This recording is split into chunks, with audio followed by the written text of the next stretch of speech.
Idol, nakakaliit ba ng batuta yung pag-gym? Nako, hindi. Kung ano yung size niya, yun na yun. Mas maganda pa nga yung blood flow kasi good blood circulation, good performance sa kama.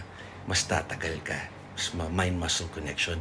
Yung mga nagsasabi lang yan, usually naiinggit or hindi nila kayang disiplina mag-workout sa diet, consistency, lifestyle. Kaya kaysa puriin ka nila, hihilahin ka nila pababa para mawalan ka ng gana. Huwag kayong makinig sa ganyan. Idol, gusto ko ng magandang back or abs. Paano ba? Ang abs, kailangan low body fat, calorie deficit. Ang back, just like any other muscle, kailangan mind-muscle connection. Gaangan nyo yung weights. Kunwari, bicep, kailangan na-flex nyo yung bicep. Hindi mamaya shoulders, puro chest, ganun. Ano yan, di ba? Leeg. Kailangan pag back, contraction talaga ng back. Pag traps talaga. Kailangan na-feel nyo. Hindi mahalaga yung weight.